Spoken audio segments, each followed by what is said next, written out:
마태복음 28장 18절에서 20절입니다. 우리 찾으셨으면 한 목소리로 같이 읽도록 하겠습니다. 시작. 예수께서 나와 말씀하여 이르시되 하늘과 땅의 모든 권세를 내게 주셨으니 그러므로 너희는 가서 모든 민족을 제자로 삼아 아버지와 아들과 성령의 이름으로 세례를 베풀고 내가 너희에게 분부한 모든 것을 가르쳐 지키게 하라. 볼지어다 내가 세상 끝날까지 너희와 항상 함께 있으리라 하시니라. 아멘. 우리가 믿는 하나님은 어떤 분이신가? 하나님의 그 성품에 대해서 설명하는 많은 수식어들이 있습니다. 하나님의 성품을 말할 때 사랑이 많으신 하나님, 또 긍휼과 자비가 풍성하신 하나님, 그리고 공의와 법도를 주시는 하나님, 그리고 또 은혜의 하나님, 이렇게 참 하나님의 성품에 대해서 묘사하는 많은 그 수식어들이 있습니다. 사랑, 은혜, 자비, 긍휼, 이런 하나님의 성품은 우리에게 익숙하고 또 우리에게 참 따뜻한 마음을 주지만 또 하나님의 공의, 하나님의 법, 또 하나님의 심판, 또 진노하시는 하나님, 우리가 잘 알지만 때로는 우리의 마음에 불편함과 두려움을 주는 하나님의 성품도 있습니다. 그런데 이번 6월에는 우리가 하나님의 성품 가운데 어떻게 생각하면 좀 익숙하지 않은 하나님의 성품에 대해서 계속해서 생각하고 말씀을 들었습니다. 그 하나님의 성품은 어떤 것인가? 보내시는 하나님이라는 것입니다. Sending God. 하나님은 그의 백성을 세상으로 보내시는 분이라는 것입니다. 하나님은 그의 백성을 세상으로 보내시는 하나님이십니다. 우리 6월의 첫 번째 설교 시간을 통해서 세상을 향한 복의 통로로 하나님이 계획하시고 하나님은 아브라함을 가나안으로 보내셨습니다. 두 번째 설교 시간에는 이스라엘 백성을 구원하기 위해서 하나님은 모세를 애굽으로 보내셨습니다. 세 번째 시간을 통해서 우리가 본 것은 니느웨 백성들을 구원하시기 위해서 하나님은 요나를 니느웨로 보내셨습니다. 이렇게 하나님은 구약 시대부터 계속해서 그의 선지자들을 보내시고 그의 택한 사람들을 보내셨습니다. 그들을 통해서 이스라엘을 구원하기 위해서, 그리고 열방을 구원하기 위해서 하나님은 계속해서 사람들을 보내시고 그들을 통하여 말씀하셨습니다. 그래서 히브리서 1장 말씀이 이렇게 말씀합니다. 옛적에 선지자들을 통하여 여러 부분과 여러 모양으로 우리 조상들에게 말씀하신 하나님께서 이 모든 날 마지막에는 아들을 통하여 우리에게 말씀하신다라고 히브리서 1장 1절과 2절에 말씀합니다. 하나님은 선지자들을 보내셨지만 이제 마지막으로 하나님은 그의 아들 예수 그리스도까지 이 세상에 보내셔서 세상을 향한 구원이 실현되도록 하셨습니다. 하나님은 정말 보내시는 하나님이십니다. 하나님으로부터 세상을 구원하기 위해서 보냄받은 예수님은 십자가와 부활로 구원을 완성하시고 이 구원의 기쁜 소식이 온 세상에 증거되기 위하여 예수님은 다시 오늘날 저와 여러분인 교회를 세상으로 보내시는 것입니다. 따라서 교회는 예수님으로부터 세상을 향해 보냄을 받은 공동체입니다.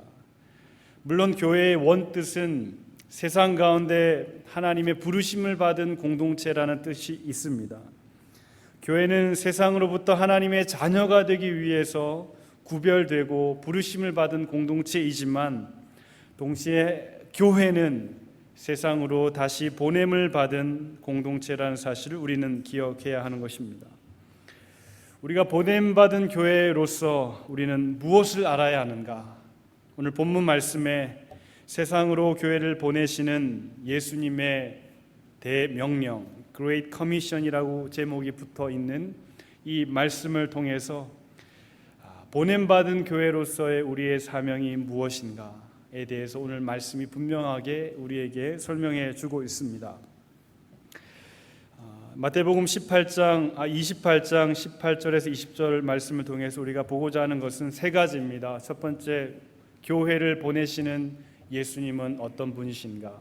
두 번째, 교회를 무엇을 해야 하는가? 우리를 보내시는 예수님의 그 목적과 이유가 무엇인가? 그리고 마지막으로 이 사역을 위해서 예수님은 우리를 어떻게 도와주시는가에 대해서 세 가지를 살펴볼 텐데요. 첫 번째 우리가 볼 것은 교회를 보내시는 예수님은 누구신가? 오늘 말씀해 보니까 교회는 모든 권세를 가지신 예수님으로부터 보냄을 받은 공동체라는 사실을 말씀해 주고 있습니다. 여러분 18절 말씀을 보면 이렇게 말씀합니다. 예수께서 나와 말씀하여 이르시되 하늘과 땅의 모든 권세를 내게 주셨으니라고 말씀합니다. 교회를 세상으로 파송하시는 분은 예수님이십니다. 예수님은 하늘과 땅의 모든 권세를 가지시고 저와 여러분을 보내시는 것입니다. 우리를 보내는 분은 교단의 관계자도 아닙니다. 각 교회에서 선교를 담당하고 있는 선교부장도 아닙니다. 우리를 보내시는 분은 예수님이십니다. 그것도 하늘과 땅의 모든 권세를 가지신 예수님께서 저와 여러분에게 세상으로 가라고 말씀하시는 것입니다. 그러므로 19절 말씀에 너희는 가서의 이유는 우리를 보내시는 분의 권세에 달려 있는 것입니다. 우리가 가야 할 이유는 하나입니다. 우리를 보내시는 분의 권세가 크기 때문입니다. 예수님께서 취하신 하늘과 땅의 모든 권세는 십자가와 부활로 사탄의 권세를 꺾으시고 이제 하나님 나라 전체를 통치하시는 왕으로서 가지신 그 권세를 가지고 저와 여러분을 보내는 것입니다. 여러분 빌립보서 2장 5절 이하에 보면 예수님께서 취하신 권세가 어떤 권세인가에 대해서 말씀해 주고 있습니다.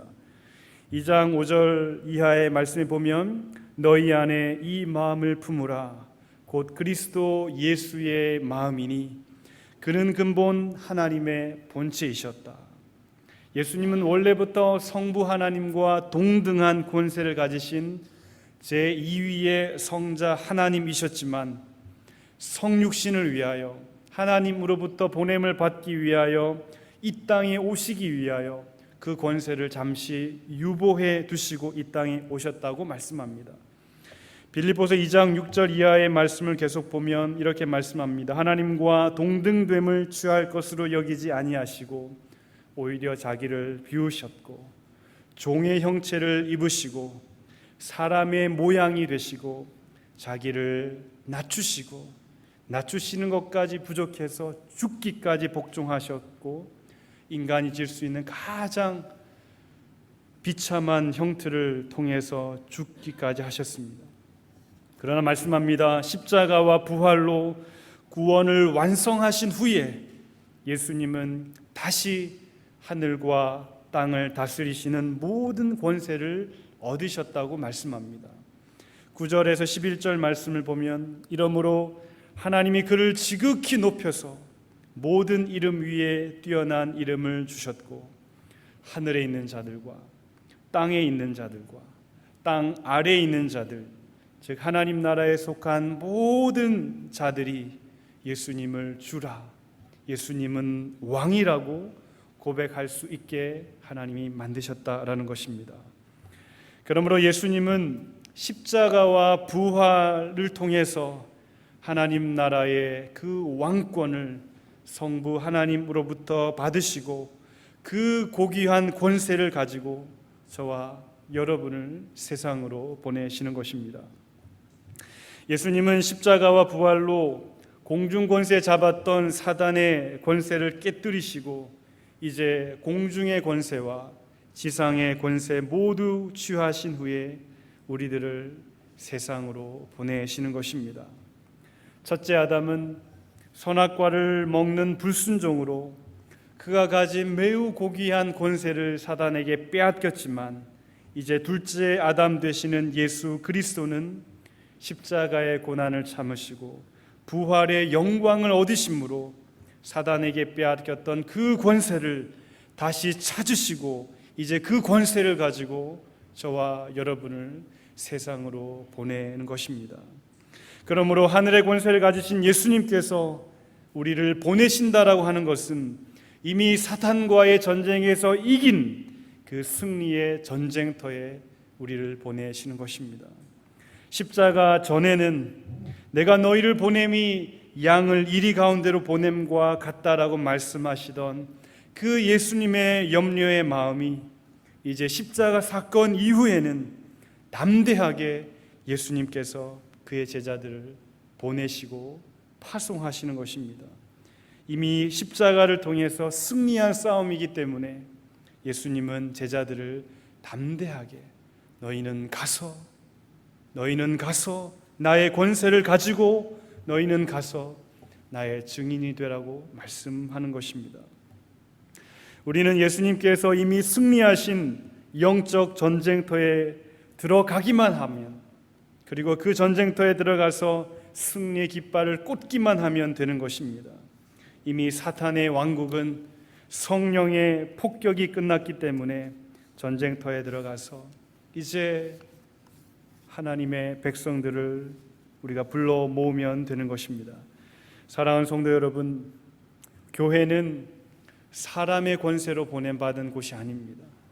교회는 하늘의 권세, 땅의 모든 권세를 가지신 예수 그리스도로부터 세상으로 보냄을 받은 공동체라는 사실을 우리는 기억해야 합니다. 저와 여러분을 보내시는 분은 시시한 사람이 아닙니다.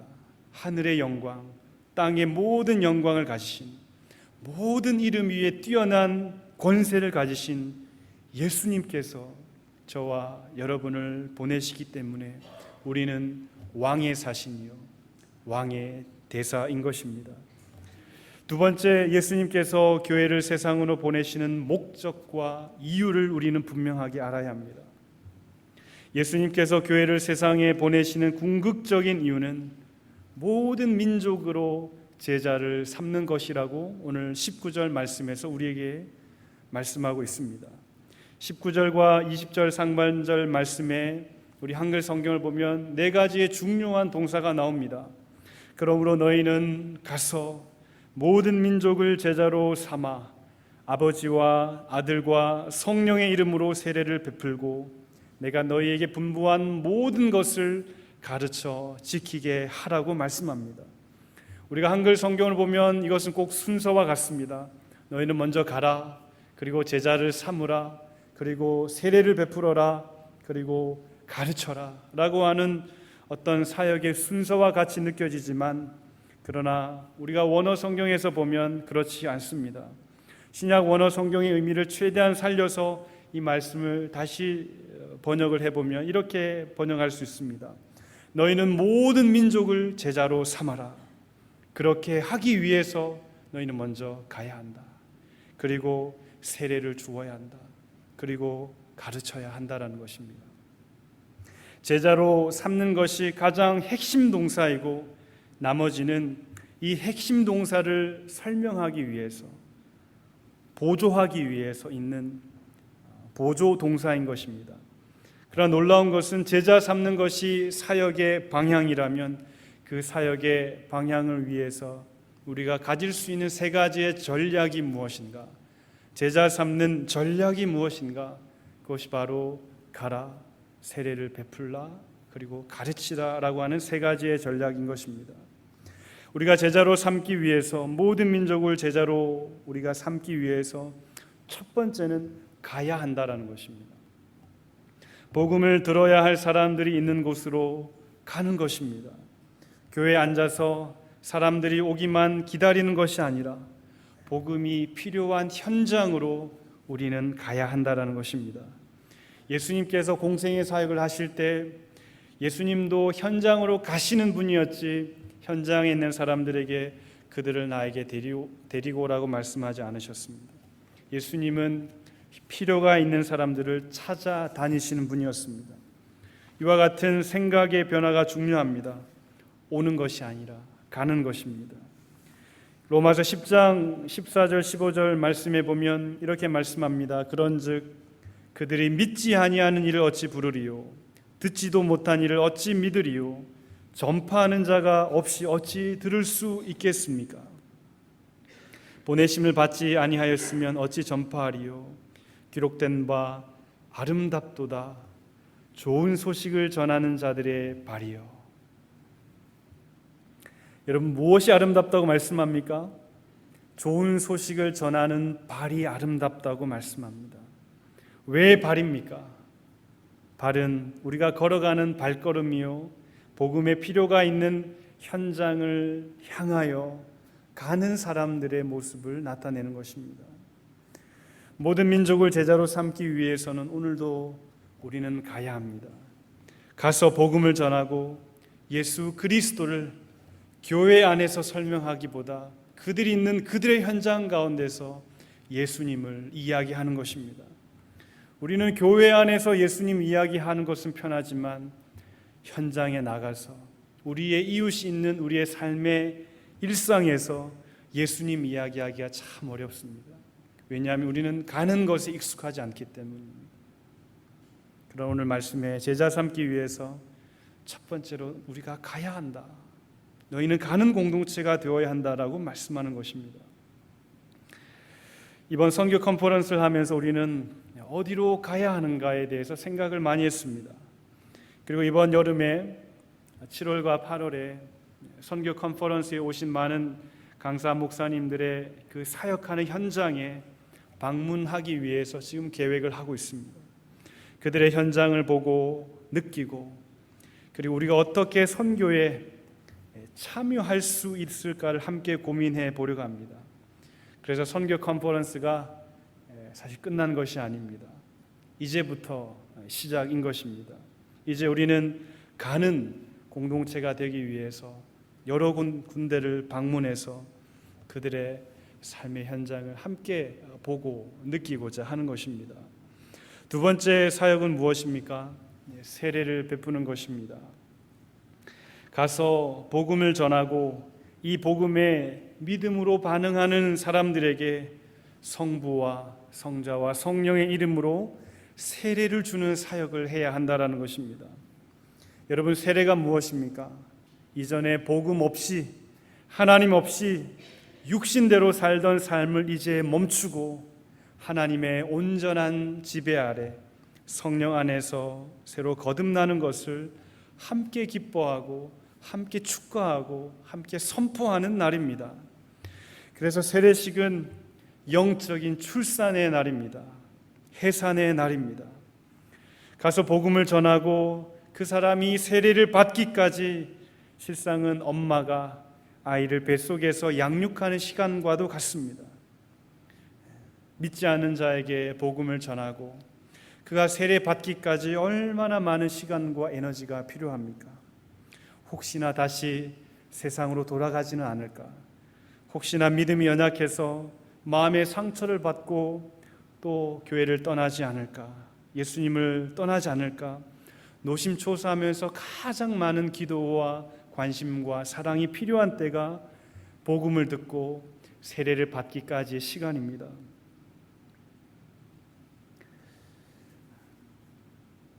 믿지 않는 자에게 복음을 전하고 그 복음 때문에 거듭남의 기쁨 가운데서 세례를 주는 사역이 교회의 본질적인 사역이요, 우리가 가장 강조해야 될 사역이 바로 세례를 베푸는 사역인 것입니다. 여러분, 요즘 한국을 비롯해서 전 세계적으로 출산율이 많이 떨어지고 있습니다. 새로운 아이가 태어나지 않아서 우리 한국 같은 경우에는 심각한 사회적인 문제가 되고 있습니다.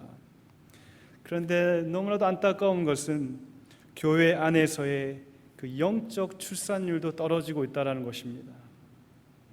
교회 안에서 세례를 주는 인원이 계속해서 감소하고 있습니다. 이 말은 무엇입니까? 교회에 많은 사람들이 찾아오지만 대부분의 경우가 이미 기존에 세례를 받은 신자라는 것입니다. 복음을 듣고 이제 세상의 모든 것을 내려놓고 신앙을 가지고 새신자로서 세례를 받는 사람들이 교회에 많이 오지 않고 있다라는 것입니다. 하나님 나라에서 볼 때 영적 출산율이 그리 크지 않다라는 것입니다. 그러면 우리는 어디로 가야 하겠습니까? 기존의 신앙생활을 잘하고 있는 분들이 아니라 세례를 베풀어야 할 불신자들이 있는 곳, 영적으로 거듭나야 할 사람들이 있는 곳, 그 사람들을 향해서 우리는 가야 되고 그들에게 복음을 전해야 되고 그들이 세례받기까지 사랑과 관심과 기도를 우리가 감당하는 교회가 되어야 한다는 것입니다. 교회가 이렇게 세례 주는 사역에 깊은 관심을 가져야 합니다. 왜냐하면 오늘 예수님께서 너희는 가서 세례를 주라, 이것이 제자 삼는 사역에 너무나 중요한 과정이라고 말씀하고 있기 때문입니다. 마지막으로 무엇을 말씀합니까? 예수님께서 너희는 가르치라 라고 말씀합니다. 세례만 주었다고 끝나는 것이 아닙니다. 자녀를 낳았으면 그 자녀가 성장하도록 양육해야 하는 것입니다. 마찬가지입니다. 세례는 영적인 출산입니다. 출산한 엄마는 그 아이가 잘 성장하도록 어떻게 해서든지 좋은 교육과 좋은 영양분을 먹여야 하는 것입니다. 예수님께서 교회에게 부탁하신 가르침의 원리와 목적이 무엇입니까? 가서 복음을 전하고 세례를 베풀고 그리고 가르쳐라. 어떻게까지 가르치라고 말씀합니까? 그저 지식적인 가르침으로 인포메이션만 전달하지 말고 하나님 말씀에 순종할 때까지 가르치라. 말씀해 보니까 가르쳐 지키게 하라고 말씀합니다. 말씀을 그저 한번 강의하듯이 듣고 잊어버리는 것이 아니라 말씀이 몸에 배어서 거의 자동적으로 말씀의 삶이 나타날 때까지 훈련하라는 것입니다. 계명에 순종할 수 있도록, 더 나아가 순종할 때까지 가르치라는 것. 이것은 티칭의 의미를 넘어서서 트레이닝의 의미를 포함하고 있는 것입니다. 여러분, 이것이 곧 성화입니다.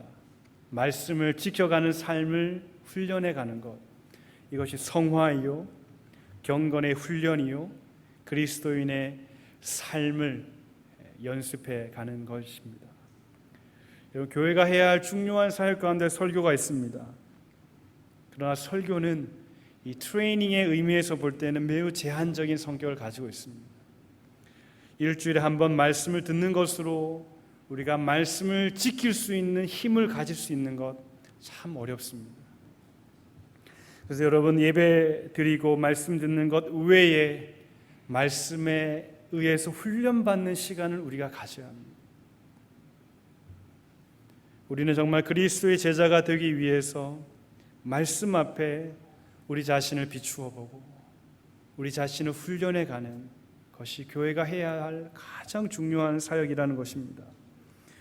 교회를 세상으로 보내시는 목적은 세상으로 하여금 그리스도의 제자가 되는 것입니다. 이를 위해서 교회는 가는 공동체가 되어야 합니다. 세례를 베푸는 공동체가 되어야 합니다. 하나님의 말씀이 우리의 삶이 될 때까지 훈련하는 공동체가 되어야 하는 것입니다. 사랑하는 성도 여러분, 가는 것이 어렵습니까? 아니면 기다리는 것이 어렵습니까? 가는 것이 어렵습니다. 홈 그라운드에서 어웨이 경기로 가는 것과 같습니다. 세례를 베풀어야 할 사람을 전도하기 쉽습니까? 기존의 신자를 교회로 인도하는 것이 쉽습니까?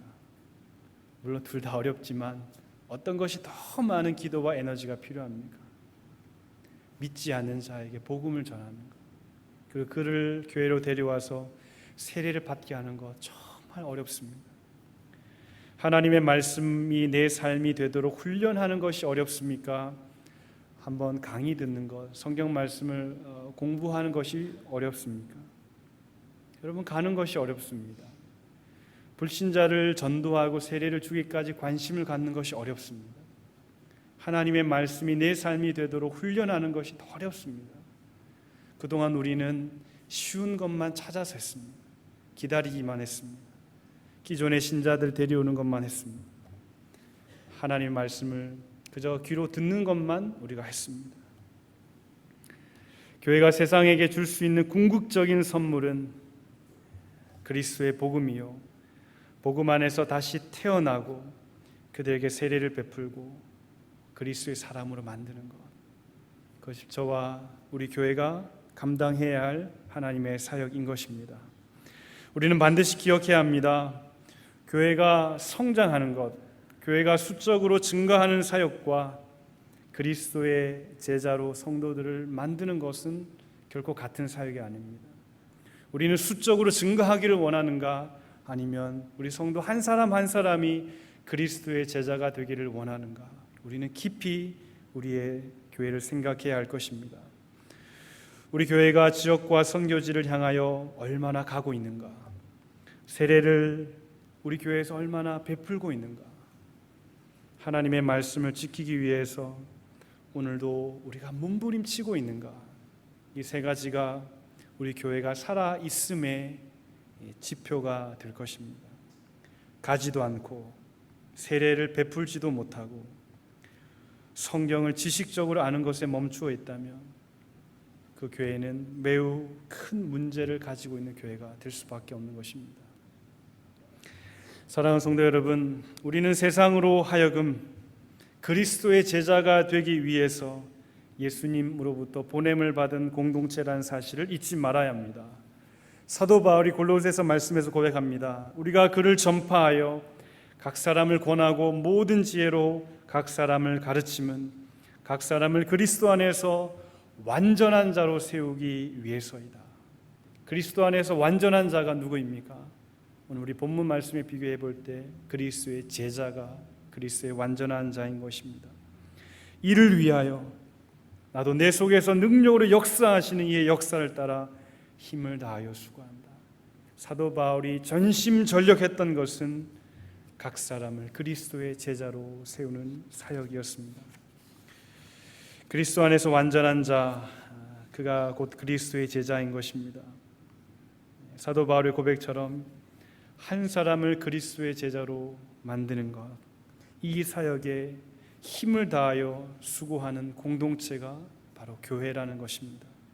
지금 우리는 어디에 힘을 쓰고 있습니까? 우리의 재정을 어디에 쓰고 있습니까? 우리의 에너지를 지금 어디에 쓰고 있습니까? 말씀을 정리하겠습니다. 예수님은 교회를 세상으로 보내십니다. 그런데 실상은 예수님은 교회와 함께 세상에 가겠다고 말씀하십니다. 오늘 본문 마지막에 이렇게 예수님 말씀하셨습니다. 내가 세상 끝날까지 항상 너희와 함께 있으리라. 예수님께서 이제 내 할 일은 다 했으니까 나는 천국에서 쉴 테니 이제 너희가 좀 고생 좀 해다오 라고 뒷짐지고 계시는 분이 아니라 내가 세상 끝날까지 항상 너희와 함께 있겠다. 이 말씀은 무슨 말씀입니까? 나도 너희와 함께 세상에 가겠다. 제자 삼는 사역을 너희만 하는 것이 아니라 나도 너희와 함께 하겠다. 내가 너와 함께 할 거야. 예수님은 우리를 보내시지만 그 베이스 캠프에서 기다리시는 분이 아니라 나도 너희와 함께 세상을 향하여 나아가겠다고 말씀하시는 것입니다. 힘들 때, 복음 전하다 지칠 때, 제자 삼는 사역하다 넘어질 때 내가 너의 손을 붙잡고 내가 너를 일으켜 줄 거야. 내가 너의 영원한 친구가 되어 줄 거야. 그러니까 이 제자 삼는 사역을 포기하지 말고 세상 끝날까지 이 사역을 나와 함께 해줄 수 있겠느냐라고 예수님께서 말씀하시는 것입니다. 사랑하는 성도 여러분, 교회가 감당해야 될 대사명은 복음을 전하고 그 사람을 작은 예수로 만드는 사역입니다. 이 일을 위해서 우리 주님도 함께 일하시겠다고 약속하셨고, 그래서 그 약속을 붙잡고 오늘도 그리스도의 제자 삼는 교회의 사역을 위해서 함께 수고하는 저와 여러분 되시기를 주의 이름으로 간절히 소망합니다. 아멘.